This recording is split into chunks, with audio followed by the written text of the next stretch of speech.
So the first big challenge for the early church was for Jews to find a place in their hearts and in the community for Gentiles. And Paul's argument centers on the story and the statutes. Gentiles could share in Israel's story by being a visible sign of the successful witness of Israel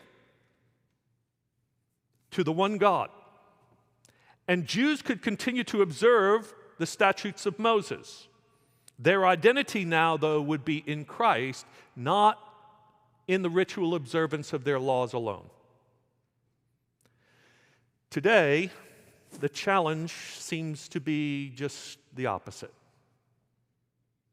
When the Proud Boys marched with their tiki torches on Charlottesville in 2017, they chanted, "You will not replace us," and "Jews will not replace us." This is rooted in terrible theology.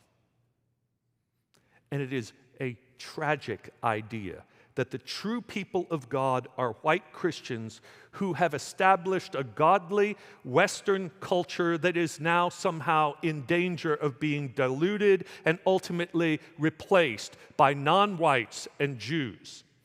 Jews, you see, were always suspected of conspiring to undermine Christian white supremacy, which is why the Ku Klux Klan was not just anti-black, but also anti-Semitic. And their unhooded progeny today spews the same hate. When the church thinks of itself only in Gentile terms, even though we found our salvation in a Jewish Messiah, to make sense of who we are, we actually have to rewrite our origin story and replace Jesus in it with something else. And too often what we have done is to replace it with whiteness. White supremacy is a scourge on the soul of the church.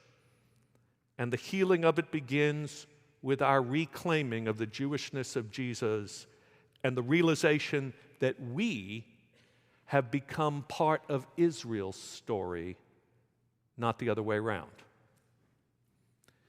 But it's one thing to get our theology right. It's another thing to get our living right. The church is a demonstration plot in an agricultural program. A demonstration plot is when a section of the field is carved out for a new experiment in farming that, if successful, will then be translated into the larger field for a new way of understanding how to plant and grow. In her beautiful book that I've told you about before, Braiding Sweetgrass, Robin Wall Kimmerer writes about the three sisters approach to planting crops that grew up from the indigenous peoples of North America.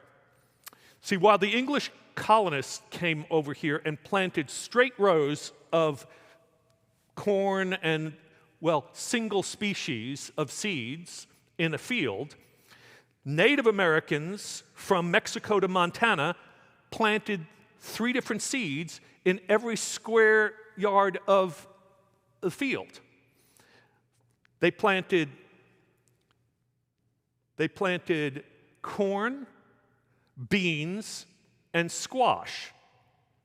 And it turns out that this approach is healthier for the crops and the soil both. You see, when you plant a single species in a field, it depletes all the nutrients in the field and it robs the soil of renewal. But because the Three Sisters approach recognizes that each of the different crops need different things, so they benefit each other in the way they grow and end up producing more, having better harvests, and keeping the soil intact. So the way it works is the corn is the elder sister, and it grows up first, see? It shoots up. And then the beans, the middle sister, come along next, and they wrap their vines around the elder sister, around the stalk that is already sprung up. The younger sister, the pumpkins and the squash, take their time and act independently. Anybody have a youngest sister? No surprise there, don't you know? But that's not all bad. See, squash have broad and prickly leaves, providing shade, keeping moisture in, and discouraging caterpillars from eating the other crops. So, Kimmerer concludes, being among the sisters provides a visible manifestation of what a community can become when its members understand and share their gifts. In reciprocity, we fill our spirits as well as our bellies. When the church is homogeneous, all looking alike, all thinking alike, all trying to make sure everybody else is just like us, that may end up being a comfortable and cohesive club, but it is not the community of Christ.